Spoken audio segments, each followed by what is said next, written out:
Welcome back to The Rewind. I'm your host, Spencer Tracy. We are here for episode 39. We continue the count.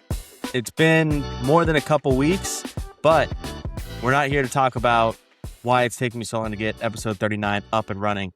We're here to talk about the trade deadline, one of the most exciting stretch of hours in baseball of the entire season, and it always comes at the end of July, early August. And I'm joined here with my guest today, Gabriel Estevez, who's been on the pod before. Gabe, you are my prospect guy, so it only made sense for the Giants to be major sellers, one of the biggest sellers at the deadline, to bring you on so we can talk about the future of this club. Gabe, welcome back to the pod. Thank you, man. Yeah, excited to cover some of these prospects, let alone just cover what the Giants did in general on Monday for the trade deadline, and I'm excited to talk about it today. Yeah, lots happened. There was a lot of questions leading up to the deadline, where the deadline was Monday, 3 p.m. Pacific time. So a lot of quiet. There was not a lot of moves by the Giants on Sunday. So there was a little bit of like, hey, Posey, let's make a move. Gabe, I know you and I and our Dynasty baseball group chat were getting a little nervous because nothing had happened. And other teams were making moves. The Scooble trade had gone down.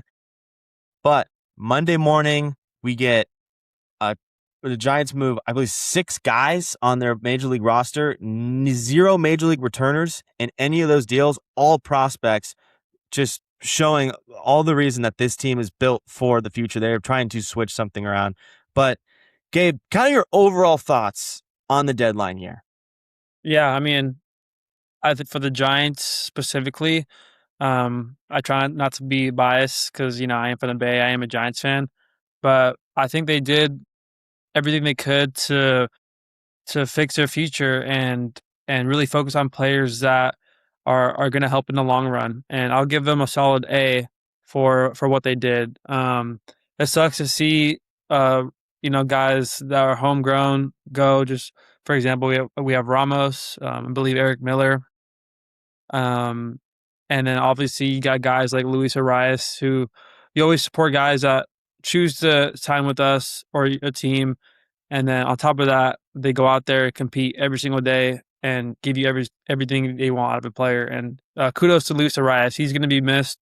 Unfortunately, we didn't put the pieces around our offense this year to really compete at a high level. And it sucks to see a guy like that go. However, I wish him the best in Philly, and he's going to be a great piece for Philly once we start getting into kind of the specifics of the deadline. But overall, really good for the Giants. Really like the players they got back. The players they gave away made sense. And I think this franchise moving forward has a lot to look forward to. So you're going with, you said A. Yes. You get A. Okay. All right. Yeah, dude, Luis Arias already has a 2-run single with Philly in his first game. So they're just going to love him. That bat-to-ball skill and that lineup with that kind of power around Schwarber, around a struggling Trey Turner. Maybe they need some on base to get him rolling. Bryce Harper, all those guys, all those bats. And on the flip side, some defense too, because Arias has that asset now to his name. So very good get for the Phillies. We're going to break down both sides of all the trades. Tough one to lose, right? Everyone loved Arias. He was super fun to watch. Along with some of these other guys, Robbie Ray was looking awesome down the stretch, looking like the guy he was last season and looking like the pairing that they wanted with Webb going forward. And the fact that we got him for Anthony DeSclafani and Mitch Haniger just a couple years ago, and to flip him for the return that we did get, is a huge win. You say what you want about the Farhan Zaidi. Yeah. Yeah. I think Farhan Zaidi. Yeah. Zaidi. Yeah. Zaidi era. But he definitely set the Giants up for success with that trade. But yeah, let's get into the prospects. I think my overall reaction to the Giants is I really like how they approached it. They didn't just use the draft to be like, okay, we're good with the pitching prospects now. Because they drafted a lot of high schoolers, Gabe. They drafted a lot of high schools. A lot of the college guys they got in the draft, other than Flora, and were bats. So that means a lot of those arms are going into low or high A or the the Arizona League, right? So Yeah. it's going to take a lot more time for those guys to get up. So once you get through the Wizenhunts, the Bird Songs, once that kind of group of arms pass, and your next level of arms are there's going to be a huge gap between what before you get to those guys. So I think they did a good job of getting some guys that are a little bit closer. Still might need some time in the minor leagues to develop a little bit more. So I really like what they did there. Not being satisfied with just going pitcher heavy in the draft, but also adding some arms here in the deadline. They did get some bats, but I really like that as well. I think they picked up a lot of arms that had really good stuff to where you could either be a mid to high level or high leverage starting pitcher, but on the floor for these some of these arms is like high leverage closer or a high leverage late in game reliever. So that is huge for a team that is sucks at both those categories right now. It's Yeah. not good at pitching and even worse in the bullpen. So really like that. I think they took advantage of the market as well. But let's get into it. Gabe, we're going to start off with one of the first trades that went down, and it involves Luis Ariz and Caleb Killian. Uh-huh. And in a bullpen where you would not expect Caleb Killian or a bullpen arm to get added into a trade because it's so bad. Caleb Killian, kind of a guy the Giants have traded now twice. They traded him for the Chris Bryant deal a couple years ago in 21. They get him back this year, turn him into a guy who flashed some positives, right? Overall just wasn't gonna work, and they kind of with the Phillies team trying to push, you never know how many bullpen arms you need. So they threw Killian in there in the trade along with Luis Ariz, an expiring contract. But in return, they got starting pitcher Ramon Marquez and relief pitcher Marty Gers. Am I saying that right? Gabe? Yeah. Yeah. Yeah. Marquez, kind of a bloomer this year, right? He kind of just exploded out of the scene out of nowhere. Great stuff, very exciting arm. And then similar thing with Marty Gare. I think he had an elbow injury in 24, but so he's kind of making his steps back to that. He looks like more of a relief piece, whereas Mhm. Marquez a chance to earn the rotation. Break me down what you hear from those guys. Yeah. Marquez, obviously former number 4 prospect from the Philly system.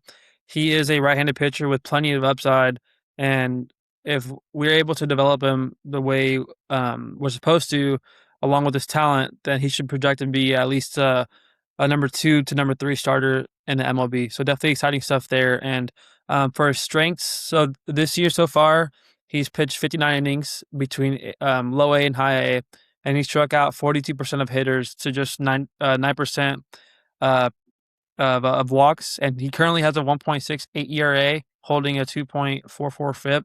So just kind of shows how explosive he is on the bump, and he just has the ability to have a high strikeout rate when it comes to hitters, and obviously shows good control with his 9% of walks. What stands out about his profile is his changeup. So the changeup sits around 81 to 84, and the pitch had a grade of 70 to 80 by Fangraphs, which is an extremely high grade for a changeup. On the pitch, the velocity and the vertical separation from his fastball is honestly just a massive recipe for Major League Baseball swing and miss, and the numbers against A ball are pretty ridiculous. On 152 swings, his changeups produce a whiff rate of 67% and a 65% whiff rate inside the strike zone. Along with that, he has a slider, more of a gyro type, but super tight slider that sits around 89.2 miles an hour. He's able to get it at a 68% strike rate, and it produces a 39% whiff rate. I think the right now the biggest thing for Marquez is he has a really sharp 3-pitch arsenal. I think for the Giants to really maximize his potential, you want to just see if he's able to throw a breaker pitch in there. And I think he does have good control as of now. He's shown that. So if they're able to produce a curveball, kind of something that just flip over the strike zone, it could really make him effective. But he definitely has all the tools. He has a makeup to be a starter in the MLB. But I think you look at the Giants and what they must do. They must develop this guy. You're not trading. You're not wasting your opportunity to acquire a number 4 pick and turn him into nothing. So really, really important for player development to get him right and make sure he's ready to go when the time's right for him. Yeah, Marquez is an interesting one. I like what you said there, Gabe, about his. It's gonna the Giants' development skills, their player development department is gonna be tested of whether or not how much they can tap into the potential of Marquez. Can they make him a three, maybe even two or four guy, like a middle of the rotation guy, or is his floor going to be a high end reliever, like I was talking about? Does the three pitch mix give you any kind of concern that he needs to add a pitch? Yeah, I think if you're a Or do you starter, think it's yeah. better with just, hey, let's roll with your three pitches because you've got an elite changeup? Can we roll with these three pitches and just let's just focus on you being a reliever? Yeah, I think Arsenal's definitely matters a bit. As long as you have the at least fastball, slider, changeup, you're dominant and you're able to, you know, go long in games or go deep in games, then yeah, and you on top of that, you have a high strikeout rate, you limit the walks. You're definitely going to be a starter in the major leagues. But what gives you that plus starter ability and allows you to have that high upside is definitely having a deeper arsenal. And I think him developing somehow a curveball, another pitch similar to a slider, like just kind of like a cutter. Even adding a sinker to his repertoire would be really good. But I am a believer that having a deeper arsenal is definitely better for your long term starter projectability. Yeah, I mean he's appeared in 26 minor league games this year, within the high and um, the high A, low A, and rookie ball, over the last two seasons. And of those 26 appearances, 23 of them have been starts. So he wants to be a starter. I mean, the strikeout numbers are just ridiculous. I mean, 165 strikeouts and 114 innings pitched in the minors this season, and then in 2020, or in his career in the minors, and in this season 2026, he's got 47 punch outs, only 10 walks in 29 innings pitched. So he's just dominating the strike zone. Yeah, and that's what you Um, want to see in right. these prospects. Like they have a high K rate. That's kind of all you need to know that their stuff's working and effective versus their competition. So it's definitely super exciting prospect to look forward to. Yeah, and he fits the Giants timeline. MLB.com has him as an estimated arrival of 2028. So Yeah, definitely something to look probably forward more. to. Yeah, And then let's go over to Garrett real quick before we move on to the next trade. Garrett, he was listed as a relief pitcher. So I mean, maybe there's a belief that they can make him a starter. Like we've seen many guys reach the majors as a reliever and then turn into very promising starters. We've seen Michael King do it. We've seen Clay yeah. Holmes who's kind of starting to get into it. Maybe there's something in there. Do you see him more as a reliever? What do you see from Marty Garrett, Gabe? Yeah, the numbers won't wow you with Gare, but however, his ability to throw 102 miles per hour is what carries his upside, if we're being honest. And then I'll just cover through his stats so far. So 36 innings pitched, he has a 4.5 ERA with 66 Ks and 22 walks. I think there's obviously more to be seen as he progresses, but I think as of right now, he's kind of more of a fun arm that it's deemed more of a throw in. But again, what I'm looking at the Giants' development system is they're getting the guy that could throw 102 miles an hour. If they're able to make him a key relief pitcher in their bullpen one day, that's huge. I don't see starter projectability. I think he has to get more innings under his belt. But I think with a guy like this, the Giants are just banking on kind of the raw ability of his fastball along with developing an off speed long term. But I think the mindset looking outside in is more. I think looking down the road, he's going to be a relief pitcher down the road. So I mean, he's a hard guy to miss on the bump. 6'6", 230. He was a 13 rounder by the Phillies back in 2023 out of Florida Southwestern State Junior College. He has got to be a small group of baseball alumni to reach the minor leagues, maybe let alone Major League Baseball. So it'll be exciting to see how he develops.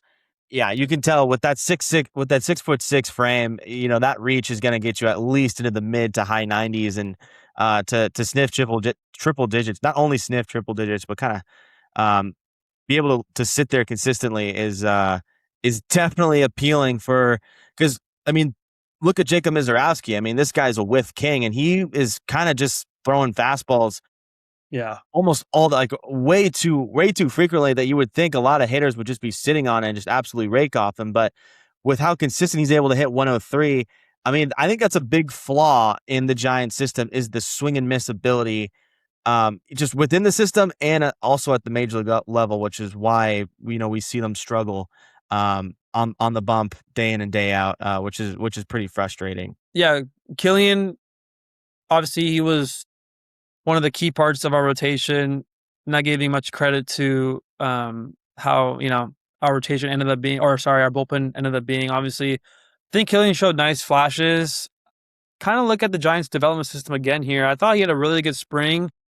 He was showing some really raw, natural ability just to get hitters out. Plus, with his this natural stuff, spin rate on the fastball, on his off speed, I think there was a chance to really have him develop even more.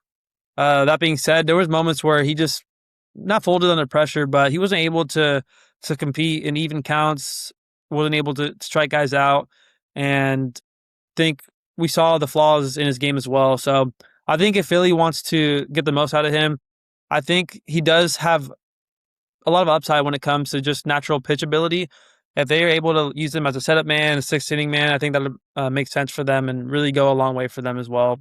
For Luis Ariz, man, what a really good fit to that lineup. I mean, they already have it all.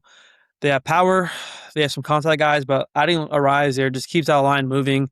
On top of that, he's going to give you out of nowhere, thanks to Ron Washington, plus defense at second base. So really good get. I'm honestly surprised that more teams weren't on the hunt for a rise.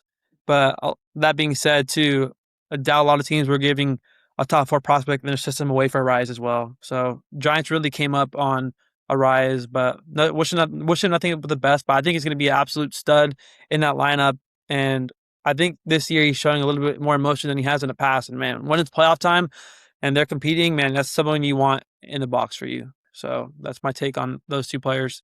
I mean, Killian, obviously, he's part of a bullpen that Giants fans want to forget forever based on how this 2026 season has gone. One of the main reasons they've really struggled to consistently get in the win column is their bullpen. And Killian he even earned some the closer role at one point in the season because he was one of the few guys who could put up a zero in an inning out of relief, and so he quietly kind of earned his way into the closer role. When we kind of saw Walker get called down, Eric Miller was on the shelf, so we saw him kind of step up. And like you said, he just kind of shrunk a little bit in the moment. I think there was some bad moments in Colorado that kind of started this trend, and you were hoping that it was just the reputation of Colorado.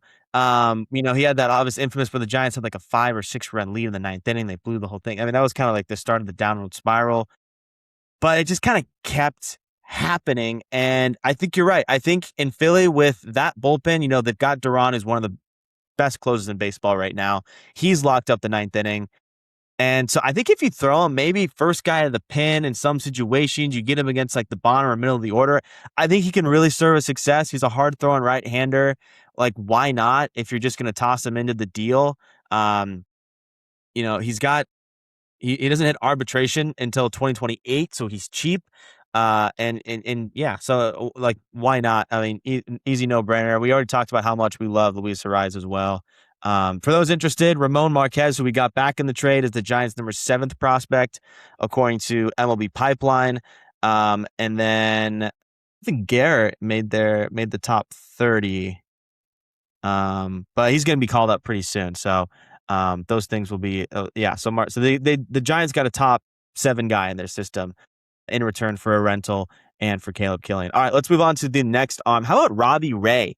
By the way, one of the best pitchers in Major League Baseball, starting pitchers in Major League Baseball since the beginning of July. Just been an absolute monster on the bump, and the Padres got a front row seat. Apparently, the last start he made against the Padres earlier last week was a tryout, Gabe, because he absolutely shoved against the Padres. And a couple days later, Preller,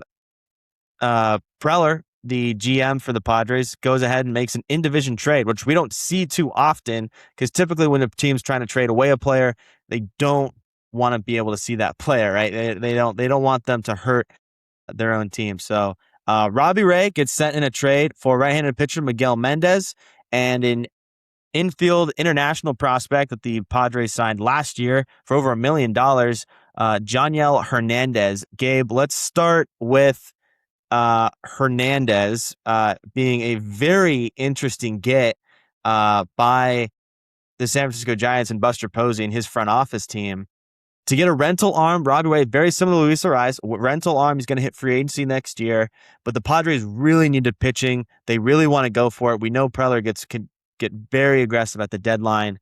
What can you tell us about the 19-year-old infielder, Yaniel Hernandez? Yeah. First of all, really good get by the Giants here. I think this in division trade created in division tax, and Posey definitely took advantage of that. Good. Yeah, twitchy hitter, Hernandez, twitchy hitter with present bat speed and already showing explosive bat to ball ability, while also having a great barrel control and a frame with more room to grow. He's actually 17, 17-year-old in the DSL, and he's posting a 17% walk rate, 15% K rate. As of today, has a 323 average and a WRC plus of 132. Yeah, this kid's flashy, but at the same time, like we want to pump the brakes a little bit. He's super young in his career. And today he actually hit a home run at 105 miles an hour on the pool side. Nonetheless, these guys in the DSL, they're playing guys that are decent pitchers, probably throwing north of 95 plus, but it's fun to see a guy like this kind of as not a throw in, but with a guy like Robbie Ray, getting a guy like this back is huge. And he's adding to our already deep crop of infielders, like Luis Hernandez, Johnny, Joe Suar, and you can't ever add enough hitting. So I'm really excited for Joniel. Hope to see him in San Jose within the next year, but super young and definitely fits the timeline, but probably won't see him for probably 3 to 4 years. Yeah, I was mistaken. He's 17. He's about 24 months younger than I thought he, or older than I thought he was. Yeah, I mean, you said it. You can't have enough talent, and especially in a premium position like shortstop. There was an interview with Magnesian of the Giants general manager who works alongside Buster Posey, and he was talking about, I think it was KMBR 95.7 the game, and they were asking about some of the returns they got, and they're kind of getting this crowded middle infield group, right? I mean, like your top prospects, three of them they're all shortstops. I mean, you have Hernandez, Gonzalez, and Level, all shortstops, middle infield guys, and then their fourth guy is Gavin Keelan, probably gonna end up at second base, but he's labeled as a second baseman shortstop. So where does this guy fit in if he does hit the ceiling that he is? And I think the positive side about playing shortstop is you got to be an athlete. You got to be an athlete. And there's so many success stories of prospects who have transformed from a shortstop to the outfield or around the diamond even. So it's very possible for them to make that switch. And being so young, that's the positive as well. You can kind of see, if he is great at defense, you pick whoever's the best at defense. That's your shortstop for the future. Move the next guy to second. Whoever's got the best arm, maybe move them to third. And then the odd guy out, you either can, look to shop in a trade and get an asset elsewhere if you need some help elsewhere at the time, or you can go like a Tatis and Jackson Miller route, move them to the outfield. So, it just gives you so much more options. This isn't, you hear the phrase a lot in baseball. You're taking the best available. You're not taking, Giants need pitching, so let's take Flora, even though Von Lackey fell to us, So, that's the really fun part about baseball is you pick the most exciting guys. And then if you need to flip them for an asset that you need at the pro level, next year or 2 years from now, then you have that option too. You have some ammo to go after some big fish in the future deadlines or off season. So, very interesting. All right, let's get on to the other piece that Robbie Ray brought back. It was Joniel Hernandez, obviously a big project, as you mentioned, Gabe. They also got right-handed pitcher Miguel Mendez. What can you tell us about Miguel Mendez? Yeah, I also like this target from the Giants. Mendez is a super raw right-handed pitcher with plenty of traits that show ability to be a back-end starter or a back-to-the-end rotation piece in the future. He is 24 in Double A, and This year, he is 34.2 innings pitched, has a 25% K rate, 11% walk rate, a 4.93 ERA, and a 5.26 xFIP, which is a bit high for the final two stats. But what's really nice about Mendez is honestly just his raw ability. He shows a lot of raw upside and has a ton of just natural talent. What's nice about his profile is that his fastball sits around 97, and he's topped out to 101 miles an hour before. He pairs his fastball with a similar to Marquez, a tight gyro slider, which currently has a whiff rate north of 38%. I think the main flaw the Giants have to analyze with Mendez is the walk rate. It's been north of around 11% throughout his whole minor league career. And yeah, for the Giants, just to get the most out of him, I would like them to focus on his off-speed pitchability and control of his whole arsenal. Um, but super raw talent, super raw arm, and I think there's plenty of upside. But again, like kind of the staple of this of our talk is the Giants' development. How much do these guys believe in themselves when it comes to developing? Like Posey's putting a big ask on this development team, and it's very vital and important that they are up to the task because it's fun to get these guys, but if you're not able to get them where they need to be, then it'll be a waste.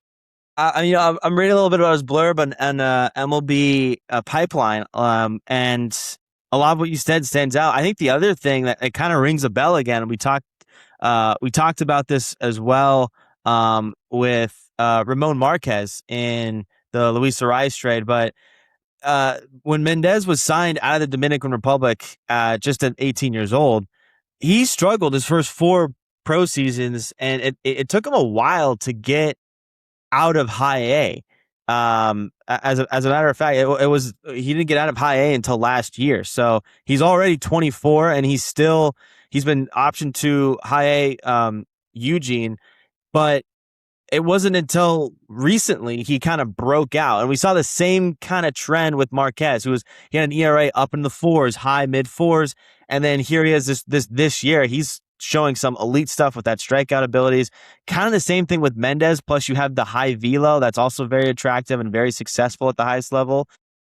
Is that is there something there, or do you think the Giants are just kind of jumping at some recency bias, or do you really buy these young guys who kind of hit strides late at times? Yeah, I think like if looking at teams like what if the Rays were to acquire a guy like Mendez? What if the Brewers were to acquire a guy like Mendez? They'd probably do their best job of making him who he's supposed to be. Not saying the Padres don't have a good system, but and not trying to knock on the Giants too much, but do you believe you have a system that can develop pitchers and hitters like the Rays or the Brewers? The answer is probably not, and that's why I keep crediting or referring to the player development team. Like you get these guys, they do have natural stuff, and to me, like just watching the video, it's really both hitters and pitchers natural talent goes a long way. And if you're able to really hone those skills down and focus on the positives and get them to where they need to be, then these guys do have great upside. And, the goal for all these guys that we're getting is you want them to come to the major league ball club and just be better than what they were before in terms of the Giants' history and the players that are trying to get better each day. So hopefully these guys come in and just are better than what we're seeing now because we definitely need impact players that whenever they come in and their name's called, they're able to make an impact.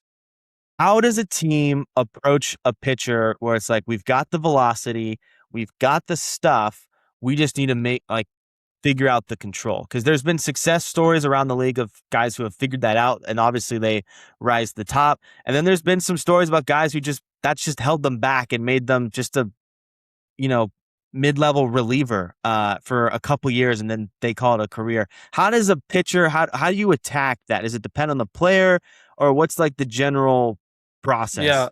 yeah. I mean, not too I don't really have a pitching background, but just based on what scouts like to see and what coaches say or high level coaches say, kind of when it comes to control itself, the specifics is just arm slot. If they're not succeeding with their current arm slot, they try other arm slots to really hone it down.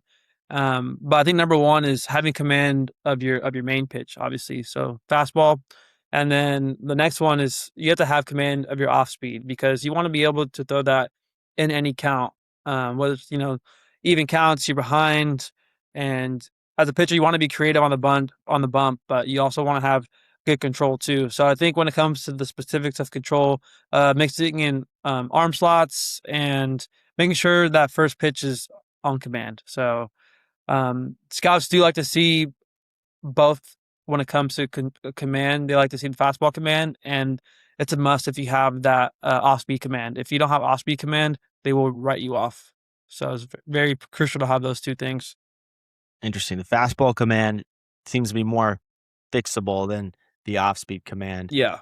The Giants adding Miguel Mendez, he lands 14th in their MLB pipeline, top 30 prospect. So they get another top 15 prospect out of that deal. And then Hernandez, Yaniel. Am I saying that right, Gabe? Is it I think so. Yaniel? Is it probably like John, a little yeah, Y? I'm not sure. I Yaniel? don't have the official. Well, we'll learn more about him hopefully. So Hernandez will fall at 21, but again, like you said, he's a project. The Giants took a flyer at a chance of maybe even getting a superstar. Who knows how much he develops? There's still a lot of X factors and unknown being a 17-year-old kid. All right, we're gonna take a quick breather for a second, but then we've got more to dig into. We've got Heliot Ramos, we've got the Eric Miller trade, and then we're gonna talk about some of the more exciting prospects out of the bunch, and then our overall thoughts. We'll be back in a quick second. All right, welcome back. We are here with Gabe Estevez. He is our prospect guy here at the Rewind. We've been breaking down the Giants' deadline. So we talked about Arise, we talked about Ray, we talked about the returns. I guess we didn't really talk about Robbie Ray, other than just how awesome he was. Gabe, do you have any words about the Robbie Ray era in San Yeah, I Francisco? mean, it's tough to say it'll be memorable because we didn't Yeah. win with him.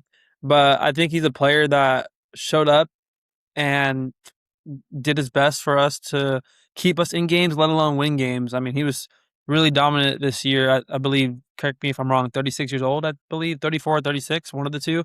Yeah, But he's up there. um, my favorite memory of Ray is honestly just the acquisition itself. Right when we traded for him, I knew we fleeced the hell out of the Mariners. Mitch Haniger and who was the other player you said earlier? Forgot. Anthony DeSclafani. Yeah, to me that was a clear. Yeah, we're getting a former Cy Young player back, and I thought that was a fleece and a half. So shout out Zaidi for getting Ray. That being said, I wish he had more high leverage games under his belt as a Giant, but makes sense for the Padres. Got to respect them for being in the hunt, making the move to really compete. But we'll see what happens with them. I mean, they still have a lot of holes to fix, but hey, it's baseball. You never know. All you gotta do is get hot at the right time. So good luck That's to all them. it takes. All it takes. Yeah, I'm excited for him in San Diego. Um, Good career with the Giants. He's a 5-win player, 60 starts under his belt. Uh, he was great. A 3.54 ERA. He's got just over a 3 ERA this season. 34 years old. So hopefully he finishes his career strong wherever he ends up going in the offseason, and hopefully he can help the Padres make some kind of push or maybe sniff their first title. But going over to another tenured Giant who had a really cool storyline, Heliot Ramos, one of the first homegrown all-star outfielders the Giants have had since, man, I think early 2000s, mid 2000s. I don't know the name off the top of my head. I should have written this down, but just awesome feat for him. For the only right-handed hitter to hit a ball in the McCovey Cove, and to think of all the Uh-huh. great hitters that hit in that right-hander's batter's box that could have done it. Heliot Ramos is the only one with that accomplishment, but unfortunately, just didn't fit what the Posey and Manassian's vision for this club going forward post 2026. So with doing that, there was a big value market for right-handed bats because the league OPS is down facing left-handed pitching. I think it's just above 700 actually, which is oddly low. Usually people want left-hand pitching or left-handed bats. But in this case, they want right-handed bats. And Heliot Ramos, I mean, he's got over a 900 OPS against left-handed pitching. So, and he's controllable and he's cheap.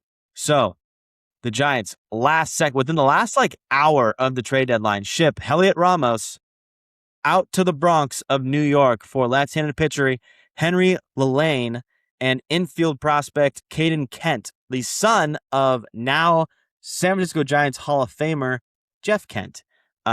Pretty cool there. Buster Posey, again, a big theme of the draft this year was drafting former baseball players, former MLB players' kids. Peyton Bonds being one of them, and then now he's going out and training for Caden Kent. Yeah. Yeah. Let's start with Lillane. What can you tell me about the 6'7" left-handed arm from the Bronx system? Yeah. Like you just said, tall and lengthy, 6'7", left-handed pitcher who honestly moves pretty smoothly with the great command. To me, his profile currently leans heavily on his pitchability rather than like raw natural ability. And right now he holds a ERA below 3.00. I believe it's 2.77 to be exact. The fastball lacks a bit of consistency. It shows a mix of carry, run, and some cut. And he does mix in some two-seamers, but it's mainly a four-seam profile, and he's able to locate it in the strike zone on all four quadrants. He has a slider and a slurve that sits around both 76 to 80 miles for the slider and 72 to 74 on the slurve. They're kind of soft and need more velocity or more of like a sharp shape to become a more of a dependable secondary pitch. I think his best offering, just like Marquez, is his changeup, and it has excellent fade and plays well both off fastballs, and it's obviously nice when it's located down the zone. I think long term, we're looking at Lillane to be a 3 to 4 in the 3 to 4 range when it comes to his starter role. I think he's definitely a starter in the major leagues. But that being said, I think Lillane would really benefit from adding more velocity to his fastball, and he is 6'7", and there's ways to do that pretty quickly. So the main goal for the Giants development system should be adding more velocity to all of his pitches, but mainly the fastball. And I think if you get that tuned in with his pitchability and his control, we're looking at a pretty good arm here. But I think the upside's a bit capped, and I'd say he's more of a number 3 arm in a rotation, which is, I mean, that's still really good. Yeah, you'll definitely take that. I mean, they could use a Yeah. number 3 guy right now. Who knows what Roop has in store in the future? Maybe they go get a guy by the time he comes up.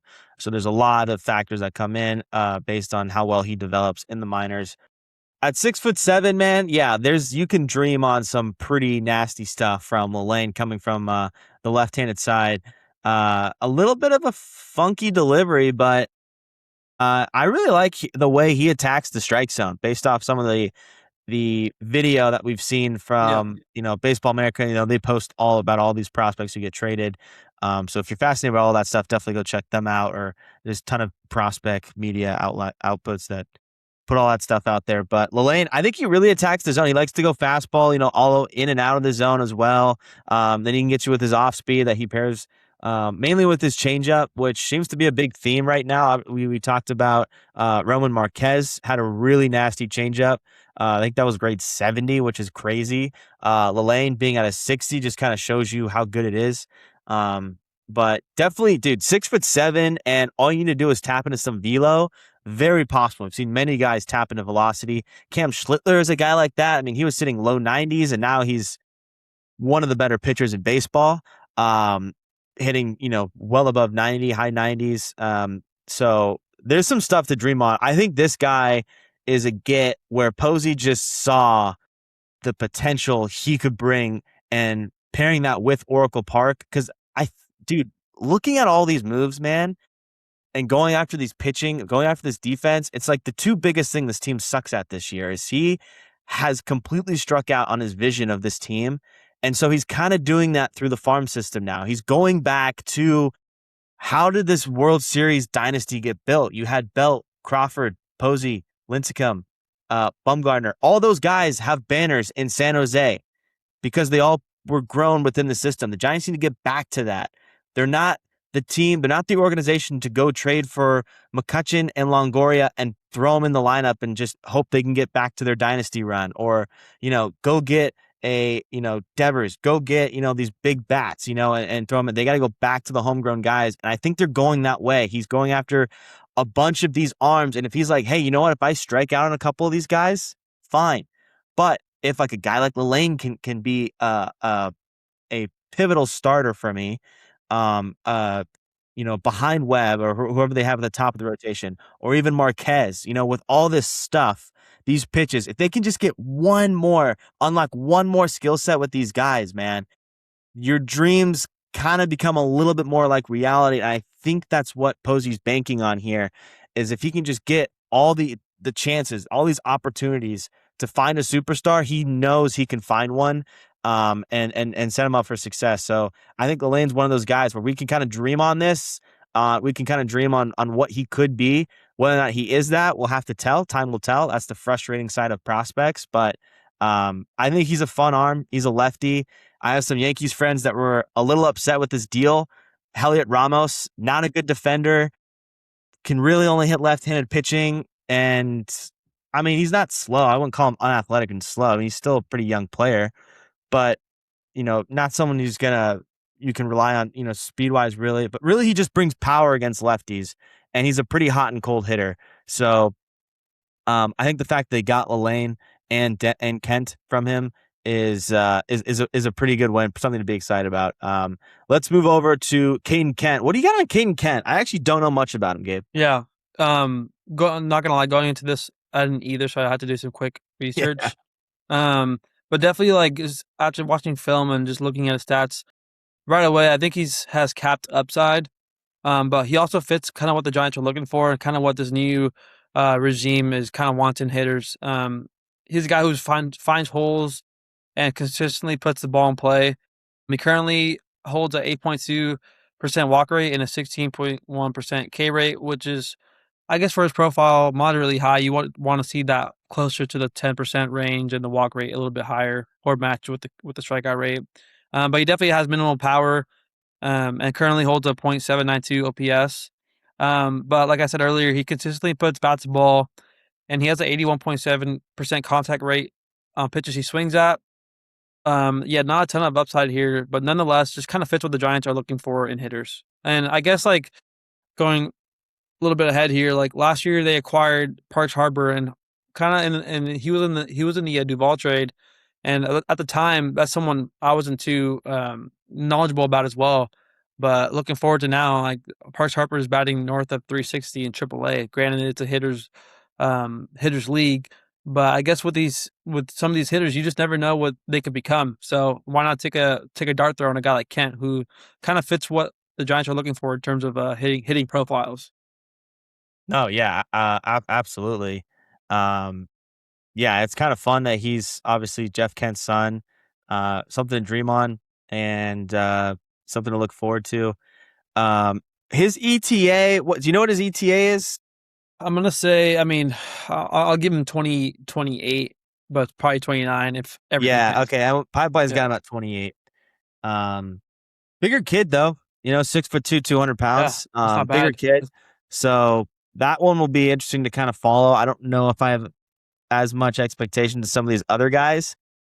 So yeah, it'll be interesting to follow. But Dent will fall at 22nd, right behind Joniel Hernandez. It's not bad. We'll learn that one. He's Yeah. fallen 22nd in the Giants' top 30. Again, he's in high A, so I guess he's in he's in Eugene. So we'll see how he progresses. And then Lane does fall in the top 10. So the Giants get Marquez and Lane. Those will be the only two guys that they got from the deadline in their top 10. But it just adds to the success that they've seen. This last trade, we'll throw an honorable mention out there. Yeah. Tyler Mahle was dealt, who was a total disappointment this year. I was really high on him coming into this year. Did not meet expectations on a 1-year contract. Got to get rid of him. There's no reason to have him on your team. The Giants flipped him for Molina, Anthony Molina, a reliever for the Braves in their minor league system. So we'll see how that comes to be. Not a super exciting pickup, but also just not a ton of value for Tyler Mahle. You'll get what you get. But let's move on to the last player prospect. I guess this is a prospect, more of like their only MLB ready guys. Is Eric Miller, the flame throwing local kid from Stanford, was traded kind of randomly, like the last like 15 minutes, 30 minutes of the trade deadline. And he was traded over to Boston again, calling Craig Breslow and calling him his old pal after the Devers trade and flipped him for former top 15 MLB prospect, not Red Sox prospect, um, Marcelo Mayer, an infielder that was looking to be the future with the Christian Campbells of the world, the Sedan Rafaels, the Roman Anthonys. That was supposed to be their core. That was their group. That was their offense going forward to join Rafael Devers in that lineup in Boston with the Green Monster and Fenway. Did not work out. Injuries got in the way and just wasn't cutting it stats wise. Like he just was not playing at the level they wanted to. Hit 228 in 2025 his rookie season last year. And striking out 41 times in 44 games. Like that's just too much swing and miss. And then in Yeah. 2026, not much better on and off the IL list. And that really halted how much rhythm he could get at the MLB level. Just a 594 OPS in 70 games this year with Boston. So I think they're just waving the flag. They're just kind of done with him, which is a little bit of alarming because I feel like some health it played a role in haltering his development. Being a first rounder, fourth overall pick in 2021, there's a lot to be excited about. And this was the guy. Everyone had this guy. They were talking about Meyer back in the East Coast, and to give him just 2 years of runway and then move on from him, uh, is, I mean, just shows you they were just kind of done with the project. And they have just other sites going forward. So they flipped him for a reliever and Eric Miller, who has trouble finding the strike zone at times. He's either a pretty much like blow by a high strikeout, 1, 2, 3 inning guy, or in a 1-run game, he'll come in and he'll walk the first two guys. So very hit or miss, but with a team that's trying to make a postseason push, being one of the hottest teams in baseball, why not help your already strong bullpen out? So yeah, I think Posey took advantage of a pretty greedy team trying to make a push in a pretty weak AL, trying to chase down the Tampa Bay Rays, one of the stronger teams in the AL. So they went after Marcelo Mayer, and it's going to be real. I'm really interested to see how this for the Giants because he could be a total bust, and the Giants just traded for a bust, or he could be, the number top 15 prospect in baseball that everyone's been talking about for the since 2021.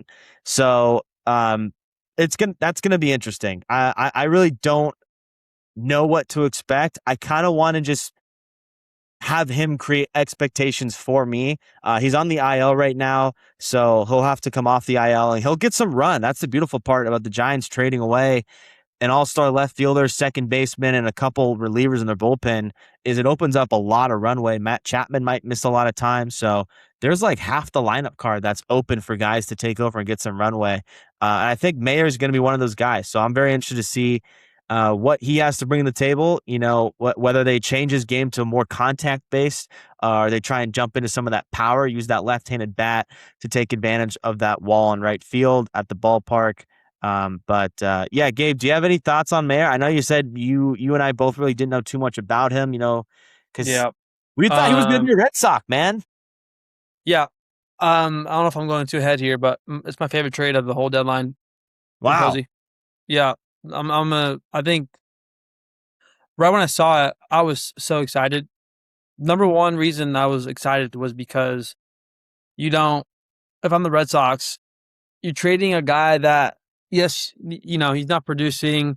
Yes, maybe might not be the answer, but when it comes from a value standpoint, I don't think at the end of the day you trade a guy like that for a sixth inning setup man, which I'm saying sixth inning because today they brought Eric Miller in the sixth inning. Yeah. So that's what you're going to get out of a guy. And no disrespect to Eric Miller, good pitcher, solid pitcher, but it's not going to get you over the hump And if that's what they, maybe that's not their plan for him. They just want an extra arm to be competitive. Then yeah, Eric Miller's your guy.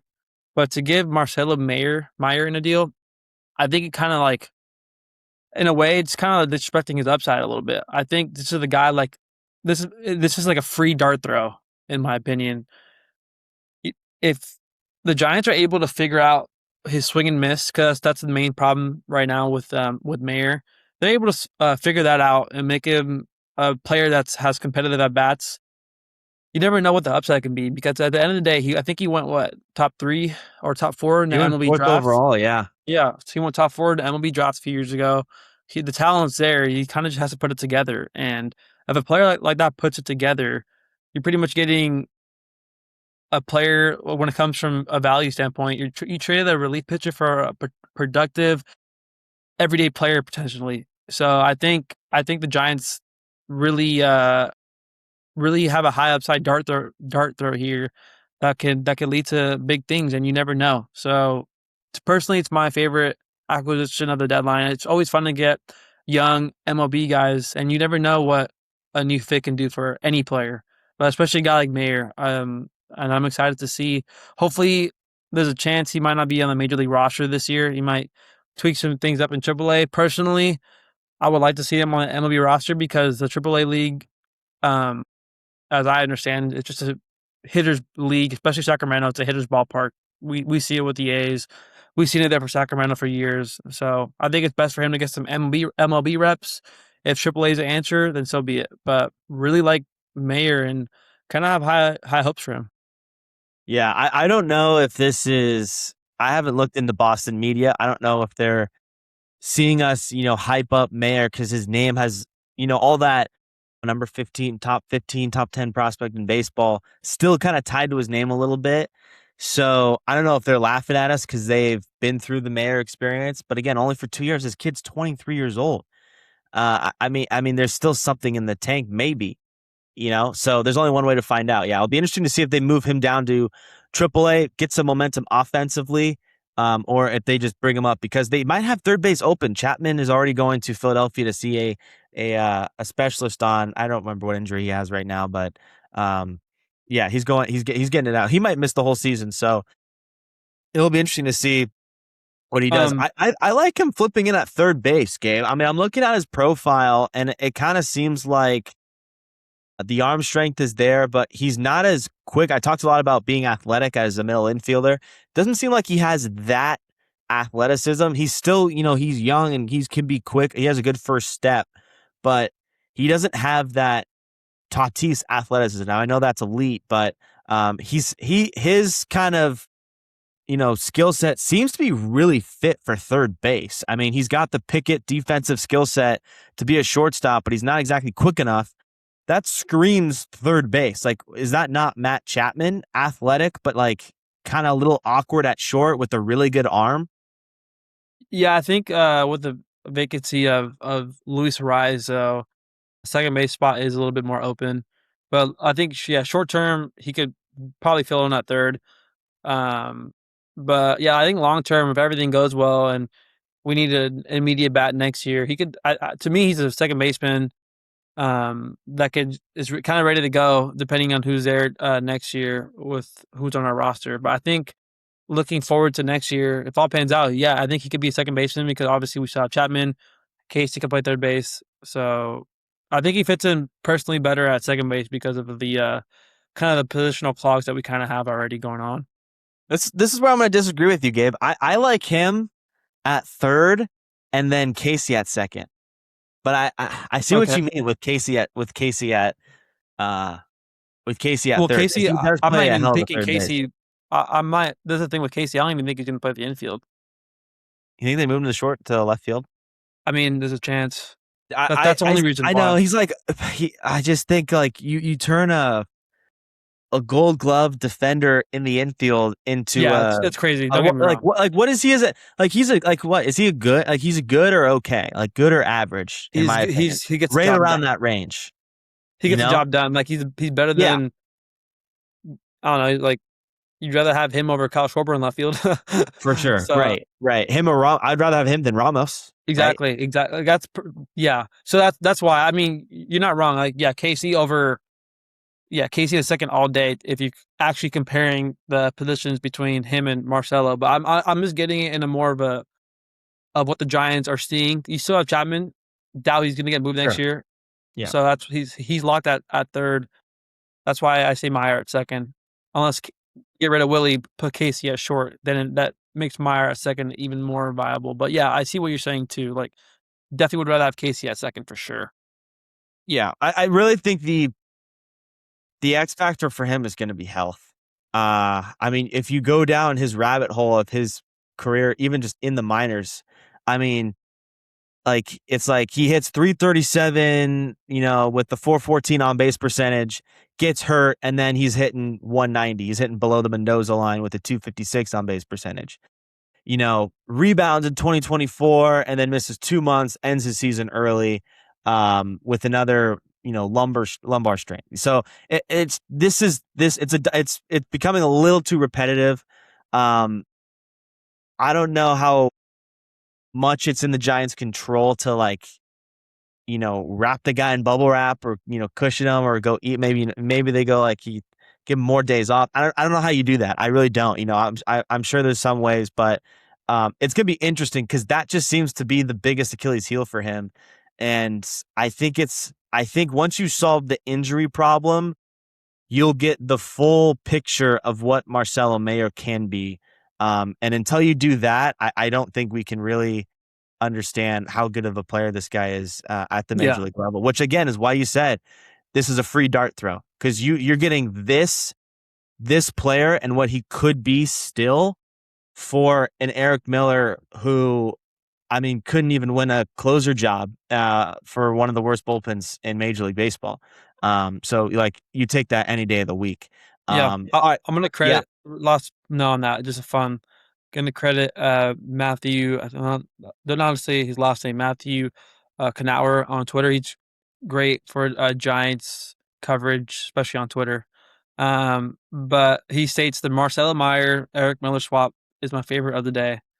By WAR standards, 5.5 years of team control for a 23-year-old middle infielder should pretty much always surpass the 3.5 years for a reliever. So, more of the story, when it comes to pure value, that's why this is my favorite trade. I think if let's just say Meyer's not on our team in 3.5 years, he could still produce a higher WAR than Eric Miller ever will for the Red Sox. And not saying WAR is say all be all, but it kind of shows getting a productive player for that long compared to like a guy like Eric Miller who might be on the team for I don't know what like two or maybe the 2 years at most says a lot. Like you look at Rogers last year. Rogers went to the Mets and they didn't do anything. And guess what? Now yeah. he's on another team. And we Same with got Duvall, man. He's already been moved. He got moved again this deadline. exactly. Yeah. Like for whatever reason, last note on this, the reliever market. I think we said it in our fantasy group chat. It's just so high. It's insane. Like teams are giving up a lot for relievers. So we'll get more into that in the next podcast. But wow, yeah, I'm excited. Yeah, we are doing two parts. This part we're going to do. I should have talked about this in the beginning of the episode. We're doing, giant. We're Giants guys. So we were going heavy. We wanted to talk about the Giants specifically. There was so much going on. We couldn't do it all in one episode. So we wanted to do the Giants part one. This episode, we'll do a later episode talking about around the league and kind of trades we liked. All right, let's carry on. Let's take one more quick break and then we'll wrap up the pod. Welcome back. We are going to wrap things up here with Gabe Estevez. We're talking the Giants trade deadline overview. We went through each individual trade. Now we're going to wrap things up. Gabe, you already mentioned your favorite trade of the deadline from the Giants front office was the Eric Miller for Marcelo Mayer 1-for-1 deal. Given Myers, high value as a prospect and just overall the value, the Giants feel like they won that one. I actually did have Meyer down as one of the one I'm most interested in, but since you took that one, the trade that I was really interested in was the Lalane guy, Henry Lalane, the left-handed pitcher. I just think I talked about it already. There's the dream, man, the dream. There's so much to dream on with the height, I really think he can add velocity, which seems to be if you can add velocity to his pitching arsenal and his control and his potential, I think things get really exciting for him. Already kind of being viewed as a middle reliever, yeah, like a middle of the rotation reliever. Um, so I really like his swing and miss, and I think he adds to the Giants' need of needing swing and miss. So I just think he's really exciting. That's my pick. You went with Meyer. Let's go. You already talked. Let's talk about the overall trade deadline. You gave it an A. Give me, one or 2 points that you liked about the trade deadline overall from the Giants, and then give me a couple things that you would have liked to see that didn't necessarily happen as well. Yeah, honestly, I liked everything. Honestly, I don't really have any Huh? like my negatives is going to be definitely more nitpicky, Yeah. but going into this deadline and kind of seeing what other teams are giving up, for example, like the schoolball trade to me was crazy. I get there's a lot of outside factors going on, but I don't know how the Tigers just simply don't ask for at least Sheehan or a guy like Gavin Stone back. Anyways, won't get too into that. But that kind of set the tone when it came to value on prospects. And going into this deadline, I already knew Ray and Arias were going to be gone. Didn't think many bullpen arms were going to be gone. But I think getting a top four guy out of Arias was, in a way, to me, a steal. I mean, obviously, Arias is not fitting our timeline. Great player for us, but I think getting Ramon Marquez out of that was huge. I didn't think we were going to get even a top 10 prospect out of Arias. So getting a top four was huge. And kind of, I really like what Posey's doing. Personally, just in fantasy leagues or looking at, you know, whether it's football, baseball, when it comes to drafting, I'm a big guy that's really reliant on like best player available. And like, I guess the point I'm trying to make is the Giants aren't like that at all. Yes, they are a best player available team. They're always going to look for the best player available when it comes to fitting, on a deadline or a draft, but they're going team need here. And they're really recognizing that their weakness is pitching and they're filling that spot as quickly as they can. And talking to a Minnesota Twins scout last year, he said that I said, "What's the most important part about like looking at players? Like, what do the Twins care about?" And he always harped on pitching. Pitching is vital. Pitching is everything. So it is great to see that the Giants are focusing on that because, end of the day, yeah, pitching is what won them rings, and it's what now baseball's transformed a little bit. Yes, you still need great pitching, but it's definitely a little bit more of an offensive league, and you definitely need both upside on both. But the Giants focusing on pitching is definitely fun. It's and it's great to see that they really care about that and need to fix it in the future. Um, I guess my dream trade, and I guess not negative, like I said, but more nitpicky. I would have actually liked to package Arias and Ray as a 2-man deal to the Rays, and I think get some of their prospects. Not saying we would have netted their number one guy, but they have I think like two or three switch hitting catchers that are like all projected to be like pretty good starters in the MLB in my opinion. Think getting a switching catcher would have been nice because I think it's still a void that I think it's still a void in our team. Like, yeah, Susak's showing nice upside, but it's nice to have a really, really good catcher back there. So I think trading with the Rays would have been nice. I really like the prospects, but can't complain too much. The Giants did everything they could to fill team need. So Yeah, and you know who understands the value of a premium catcher on a title contending team? It's Posey more than yeah, anyone. I mean, talk yeah, about one of the better just players, hitters in baseball, let alone one of the better catchers in baseball, along with Yadier at that time. Uh, yeah, I mean, just the only position that sees the whole field, and it was why Adley Rutschman went for such a crazy price. I mean, the haul that the Red Sox gave up, again, we'll get into that in another episode, just shows you how valuable that position is. A lot of teams needed it. The Yankees kind of struck out on that. There's a lot of talk about Hunter Goodman. So it'll be interesting to see how that, because I agree. I think Susak is a good player. He's a good defender. He's really good arm. So he can really protect the legs around the bases, the base runners, stealing, holding runners at bases. The bat, obviously, I feel like we got a little too into his hot start and Yeah. he's cooled off. Yeah. He's not going to hit it for a ton of power, and he's not that scary of a bat. So like, I don't know if the offense. I think he's fine for now until we find someone, or if he develops into something. I don't know, but I agree with you that that is a little bit of a hole. I also would have liked to see them package. I think we could have gotten more. I love that we've got those two arms from Philadelphia in the trade for Rise, a rental. Marquez, I think there's a lot to be excited about and what he could be, whether it's in the rotation or in the bullpen. But I think we could have gotten something really cool for both Ray and Arise, being one of the best. I mean, he leads the league in batting average, and then another guy is second only behind, I think, Mizorowski in ERA since July.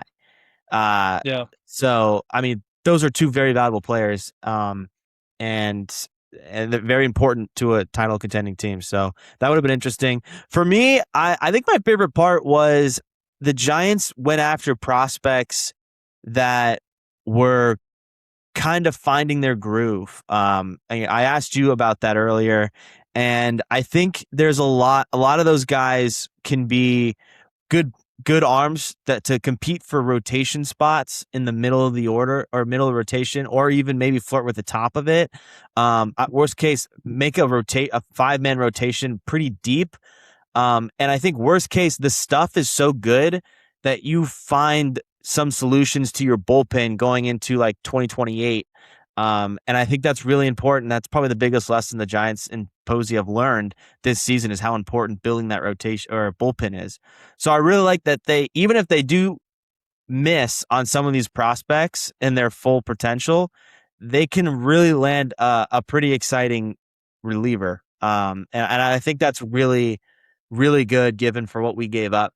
Um, I think the one thing I would change, again, very nitpicky, would be, yeah, like you said, packaging a Rise and Ray, but also I would have been great to get off a Matt Chapman contract or Willie Adames contract, even if we had to eat some money for a couple years. You know, I don't think this team is going to be serious about hoisting a trophy until at least 2029. Honestly, I think we can be fun, make a little fun Guardians playoff push, like they always do. But like at the end of the day, they're not making the World Series, not winning the World Series. So I think not until 2029.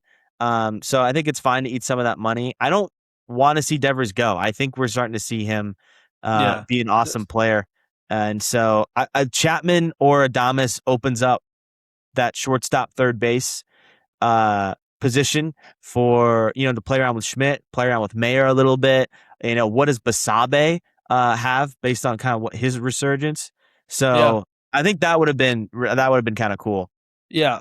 Yeah. Very last note on any trade stuff, but I'm really happy we didn't trade Devers. I thought that's just going backwards, man. I know, like, yeah, time we talk about timeline and fitting timelines. I mean, Devers is just a good player, and dude, you can't just find a random 30 home run bat consistently every year. Like, you need a guy like Devers on your team just for the excitement, but also the chance of winning. And you never know, man. Like, one of these guys that we picked up can make a quick rise to the majors, and we can still sign really good free agents in the during the free agency period. So definitely need a guy like Devers on your team no matter what. So I'm a big offensive guy.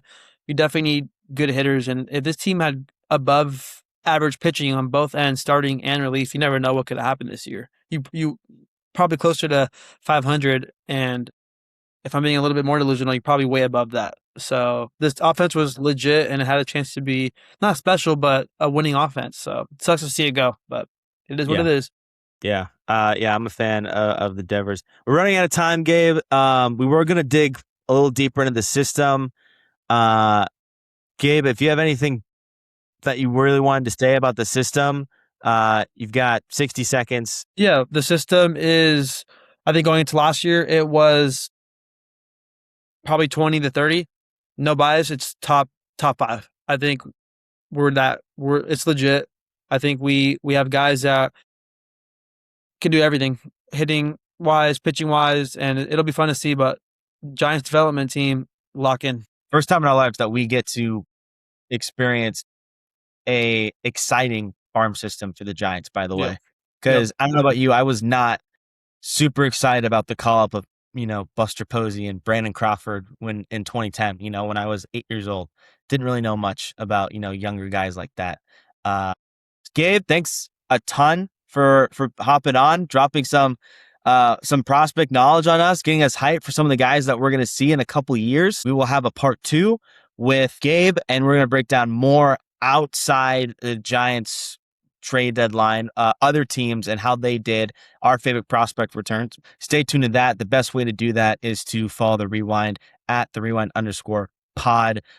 Also follow us on TikTok, the Rewind_pod. We are now on TikTok.